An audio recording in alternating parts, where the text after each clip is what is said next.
नमस्कार दोस्तों, स्वागत है आपका।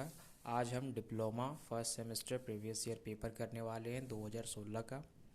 इसके पहले वाले वीडियो में हमने ऑब्जेक्टिव टाइप क्वेश्चन डील की थी और आज हम सब्जेक्टिव टाइप क्वेश्चन देख रहे हैं मैथमेटिक्स में। ठीक है, तो पहला सवाल इसमें आपका यही है, find the middle term in the expansion of a by x plus x by 10 to the power 10। ये बाइनोमियल थ्योरम का क्वेश्चन है और इसे बनाते हैं हम। ठीक है, तो फर्स्ट क्वेश्चन सब्जेक्टिव का बाइनोमियल थ्योरम से है आपका।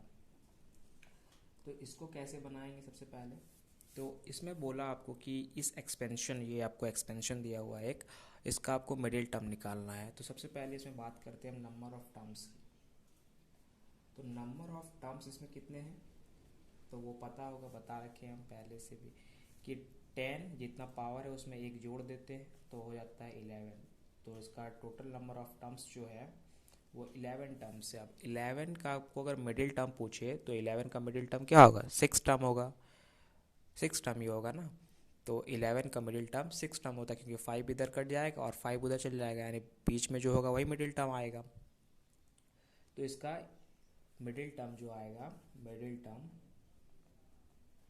इसका मिडिल टर्म जो होगा वो आएगा 6 टर्म। तो बस आपको इस एक्सपेंशन का 6 टर्म निकाल के दिखा देना है। तो कैसे निकालेंगे, तो इसके लिए फॉर्मूला हम लोग जानते हैं, क्या जानते हैं, T R equal to N C R और एक्स और वाई टू द पावर, इस तरह से होता है। ये फॉर्मूला हम लोग पढ़ रखे हैं पहले से ही। तो यहाँ पे टी आर प्लस वन, ये हम लोग जानते हैं ना, ये आर प्लस वन होता है, sorry, T R plus one equal to होता है n C r x to the power n minus one y to the power r. ठीक है, तो यहाँ पे अब n का वैल्यू कितना है, n का वैल्यू तो 10 है, c r का वैल्यू कितना आएगा ये बताते हैं। उसके बाद x क्या है, a अपॉन एक्स है, और y क्या है, x अपॉन a है।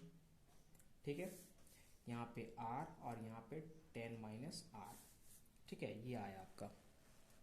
अब आपको टोटल T6 पूछा जा रहा है, T6। तो T6 कैसे होगा, टी आर प्लस वन यानी 5 प्लस वन, यानी R का वैल्यू कितना आएगा, R का वैल्यू 5 आएगा। तो 10 C 5 A by x to the power 5, क्योंकि R पे 5 हो गया इसीलिए। ठीक है, इसका भी 5। तो इसको अब बस सॉल्व कर देना है हमें, तो मिल जाएगा T6। तो इधर 10 C 5 और इधर है आपका A upon x to the power 5, इधर है x upon A to the power 5। जब हम पावर को इसको डिस्ट्रीब्यूट करेंगे तो यहाँ पे जैसे एक स्टेप दिखाते हैं, यहाँ पे क्या आएगा, यहाँ पे देखिए 10 C 5 A 5 upon x 5 into x 5 upon A 5। तो ये तो कट जाएगा नहीं ऊपर नीचे, तो आपका फाइनल क्या बचा, फाइनल आपका बचा 10 C 5। अब 10 C 5 का वैल्यू आपको निकालना है, 10 C 5 का वैल्यू निकालना, कैसे निकालेंगे, तो इसका फॉर्मूला पढ़े होगे आप, एन सी आर। 10 C 5 का क्या होता है, डायरेक्ट निकालते हैं हम, 10 का फैक्टोरियल अपन 5 का फैक्टोरियल इंटू 5 का फैक्टोरियल होगा। तो इसको जब सॉल्व करेंगे तो 10 गुना 9 गुना 8 गुना 7 गुना 6 गुना 5 का फैक्टोरियल और नीचे 5 फैक्टोरियल इंटू 5 फैक्टोरियल, तो एक फैक्टोरियल तो कट जाएगा, 5 इंटू 4 इंटू 3 इंटू 2 इंटू 1। ठीक है, तो यानी अब यहाँ से सॉल्व करेंगे तो 5 और 2 मिलके 10 को काटेगा, ये 9 है। उसके बाद ये 3 जो है 2 में काटेगा और ये 4 जो है इसको 2 बार में काटेगा, यानी 9 इंटू 7 इंटू 4। तो अगर इसको करेंगे तो 9 इंटू, नहीं दिख रहा आपको यहाँ पे, 9 इंटू 7 इंटू 4, क्योंकि 9 बचा यहाँ पे 7 बचा, ये दोनों मिलके 4 हो गया। ठीक है, तो ये आपका 28 होगा। और इसको करेंगे जब हम लोग तो 9 8 बात के 2 7 हाथ में, इधर हो जाएगा 25। ठीक है, यानी इसका फाइनल वैल्यू आएगा 252। ये आपका आंसर हो जाएगा। ठीक है, तो इस एक्सपेंशन का आपका मिडिल टर्म पूछा गया था, तो 6 टर्म है, और इसका 6 टर्म निकालेंगे अगर आप तो कितना आएगा, 252। ठीक है, 252, और ये इंडिपेंडेंट ऑफ एक्स भी है। तो ये था आपका फर्स्ट सवाल, जो कि आप समझ चुके होंगे। नहीं समझे एक बार एक बार और देख लीजिए, आप समझ में आ जाएगा आपको। ठीक है, तो ठीक है, अब देखते हैं हम लोग सेकेंड नंबर सवाल इसका। तो ये है आपका सेकेंड नंबर सवाल, ट्रिग्नोमेट्री से लिया गया ये, कि prove that sine A minus B upon cos A into cos B plus sine B minus C upon cos B into cos C plus sine C minus A upon cos A into cos A equal to 0। तो इसको अब हमें solve करके दिखाना है, ठीक है। तो इसको सॉल्व कैसे करेंगे,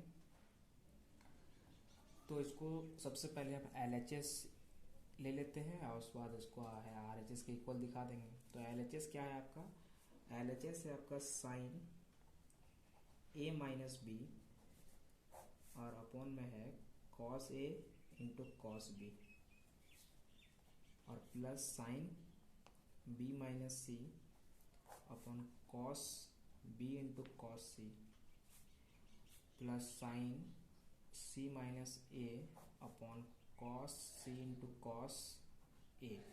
ये है आपका, ठीक है, LHS। अब यहाँ पे क्या करना है हमें, यहाँ पे पहले दिख रहा है साइन ए माइनस बी, फिर साइन बी माइनस सी, साइन सी माइनस ए। यहाँ पे हम लगा सकते हैं साइन ए माइनस बी का फॉर्मूला, ये भी वही है, बी माइनस सी लिख दिया है बस। लेकिन यहाँ भी तो इसको हम ए बोल सकते हैं, इसको बी बोल सकते हैं, sign A minus B, sign A minus B, तीन हम लगा सकते हैं। फॉर्मूला क्या होता है, तो साइन ए माइनस बी का फॉर्मूला क्या होता है, यहाँ लिख देते हैं हम।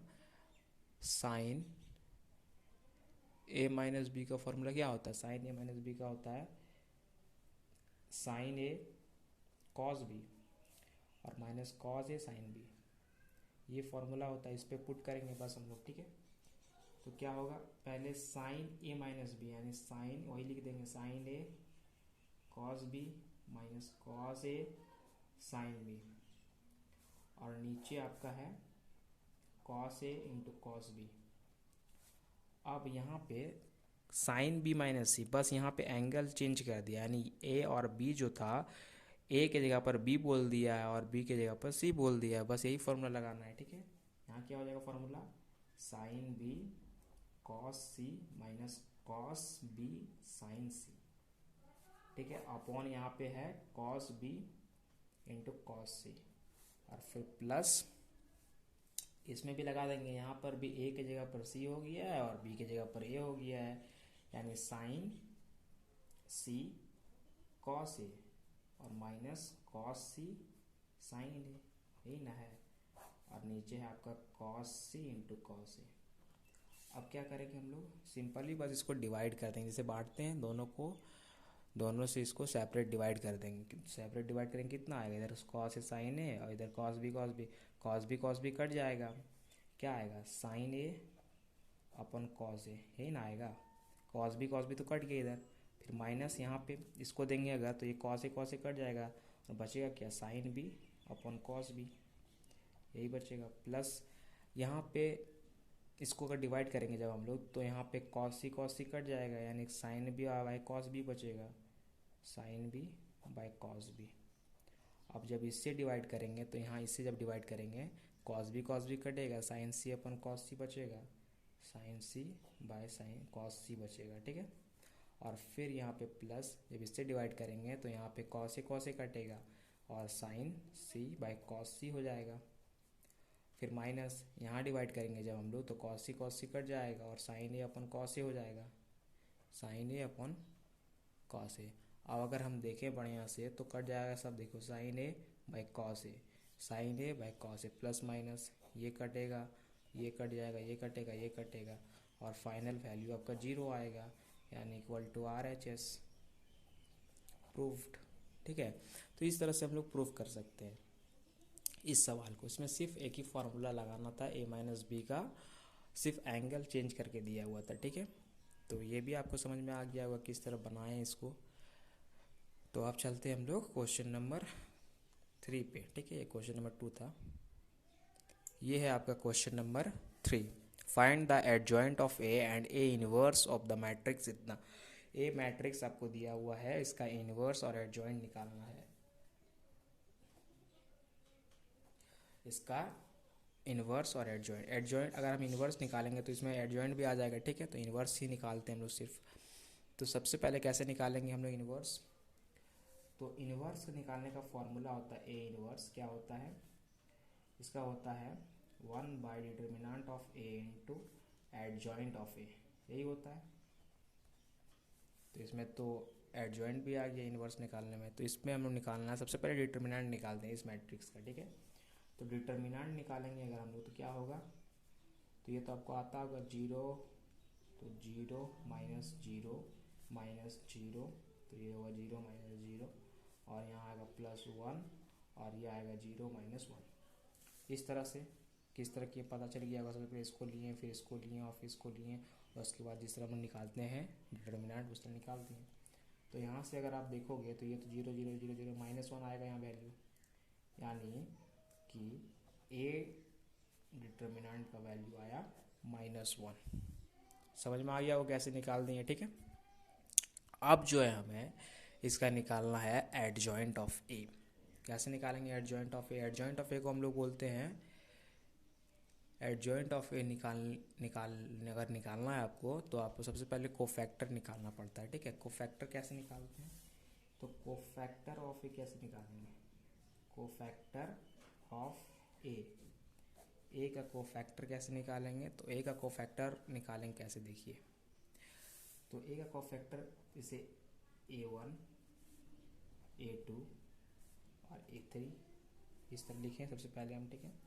A1 किसको बोलते हैं हम लोग? A1 बोलते हैं सबसे पहले इसको, A2 फिर A3 फिर B1 B2 B3 C1 C2 C3, इसका कोफैक्टर निकालना है। तो A1 कोफैक्टर अगर निकालना है आपको तो क्या आएगा, ये आएगा 1 0 0 1, इस तरह से, ठीक है। A2 का निकालना है अगर आपको तो कैसे करेंगे हम लोग? अब हम A2 निकालेंगे। A2 कैसे निकालेंगे? तो A2 निकालने के लिए ये A2 है तो इसके नीचे का कॉलम और इसके ऊपर का रॉ ख़त्म हो जाएगा, यानी 0 0 1 0, ठीक है, यही आएगा। A3 निकालना है अगर हमको तो A3 का क्या होगा? A3 का अगर हम 1 को लेते हैं तो 0 1 1 0 हो जाएगा। उसके बाद सिमिलर तरीके से हम लोग निकालेंगे B1 B2 B3 का, ठीक है। इसका क्या आएगा? तो इसमें अगर हम लोग इसको लेते हैं 0 को तो क्या बचेगा? तो बचेगा आपका 0 1 0 0, ठीक है। B2 लेते हैं अगर हम लोग तो बचेगा क्या मेरा?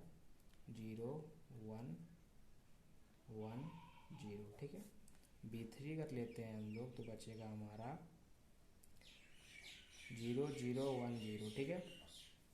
और अगर हम लोग C1 फिर C2 और फिर C3 ये तीनों को लेंगे तो C1 आपका निकालेंगे क्या आएगा? C1 अगर हम देखते हैं, C1 हम इसको बोल रहे हैं, तो C1 अगर हम लेते हैं तो बचेगा 0 1 1 0, ये आता होगा, नहीं आता है तो अगर हम C1 को ले रहे हैं ना तो इसके सामने का रो खत्म, इसके ऊपर का कॉलम खत्म, तो बचा जो है बस उसी को लिख दे रहे हैं यहाँ पे, ठीक है।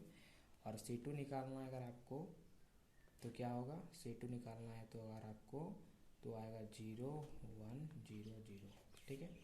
C3 निकालना है अगर आपको तो 0 0 0 1, इस तरह से। अब यहाँ पर साइन चेंज होता है कैसे? सबसे पहला होता है आपका प्लस, फिर होता है माइनस, फिर होता है प्लस, फिर होता है माइनस, फिर होता है प्लस, फिर होता है माइनस, फिर होता है आपका प्लस, फिर माइनस और फिर प्लस, इस तरह से, ठीक है। अब बस इसका कोफैक्टर लिख दीजिए आप इसको सॉल्व करके। कैसे? यहाँ देखिए, तो A1 का वैल्यू कितना आएगा? A1 का वैल्यू आएगा आपका +0, A1 का वैल्यू आएगा आपका 0। अब देखिए यहाँ पे A2 कितना आएगा? A2 है माइनस में तो A2 भी आएगा आपका 0, A2 भी आएगा आपका, ऐसे क्रॉस करेंगे ऐसे क्रॉस करेंगे 0 आएगा। A3 देखेंगे तो A3 प्लस में है तो +1 आएगा, ठीक है। अब B1 B2 और B3, ठीक है, B3 ये कितना आएगा? तो ये आपका 0 है, ये आपका आएगा +1 आएगा, और ये जो है आपका, अब देखते हैं ये कैसे निकालें, ठीक है। यहाँ पे थोड़ा गलती हो गई, ठीक है। यहाँ पे जो होगा 0 -1 तो यह -1 आएगा, ठीक है, ये -1 आएगा, और यहाँ पे भी आपका -1 आएगा, और यहाँ पे तो 0 ही आएगा। उसके बाद C1 कितना आएगा? C1 भी आपका -1 आएगा। C2 कितना आएगा?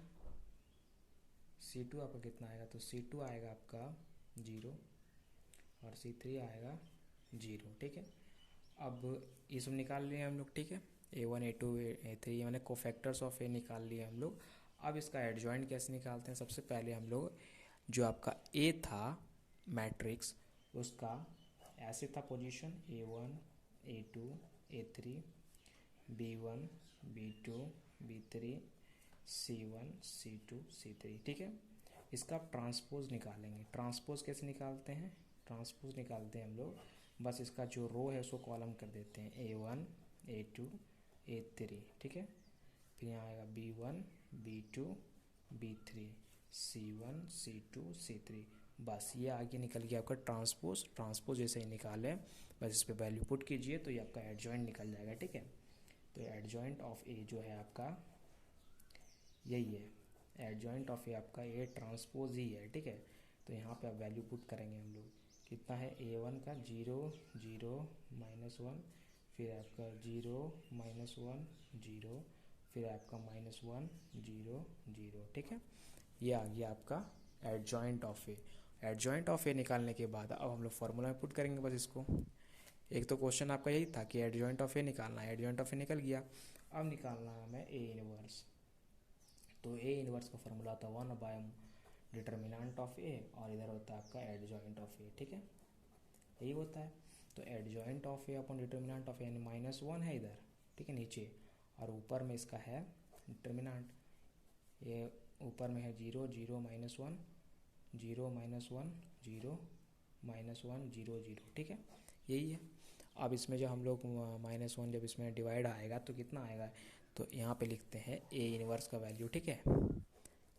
ए इनवर्स का वैल्यू जो आएगा आपका वो आएगा 0 0 1, आएगा 0 1 0, इधर आएगा, यहाँ पे आएगा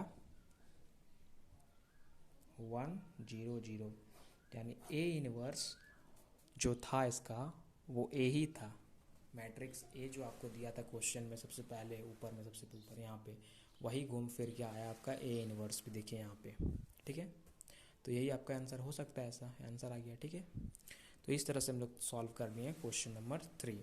क्वेश्चन नंबर 3 में जिसमें आपको एडजॉइंट ऑफ ए और ए इनवर्स पूछा था इस मैट्रिक्स का, ए मैट्रिक्स का, ठीक है। तो कैसे निकालें आपने पूरा देख लिया। अगर आपको समझ